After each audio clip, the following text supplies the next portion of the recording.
আপনি কি জানেন একজন শিশু কেন মাতৃগর্ভে টানা ১৬ বছর অবস্থান করেছিলেন? কেন তিনি মাতৃগর্ভ থেকে বার হতে চাচ্ছিলেন না? যে শিশু জন্মের মুহূর্তেই মায়ার বন্ধন ছিন্ন করেছিল, সে কি সাধারণ মানব হতে পারে? এই হলো সেই অসাধারণ বালক শুকদেবের জন্মের রহস্য।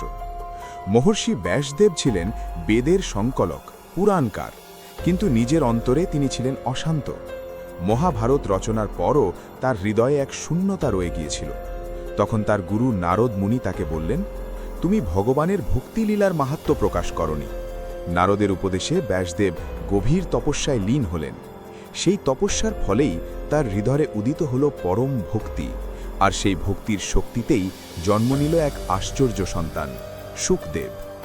কথিত আছে, শুকদেব মায়ের গর্ভে ১৬ বছর অবস্থান করেছিলেন, কারণ তিনি জন্ম নিতেই মায়ার বন্ধন ছিন্ন করতে চাননি।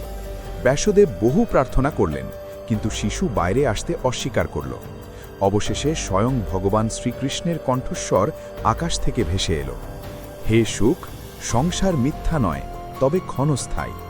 জ্ঞান ও ভক্তি নিয়ে জন্মগ্রহণ করো। তখনই শুকদেব জন্মগ্রহণ করলেন, কিন্তু জন্মের মুহূর্তেই তিনি ছিলেন সম্পূর্ণ নির্লিপ্ত। বলা হয়, তিনি নগ্ন অবস্থায় অরণ্যের দিকে চলে যান, একবারও পেছনে তাকাননি।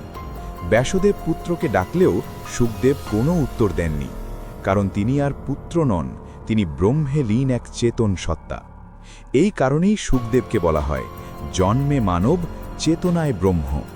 ভিডিও ভালো লাগলে একটি লাইক করে চ্যানেলটিকে সাবস্ক্রাইব করে পাশে থাকবেন।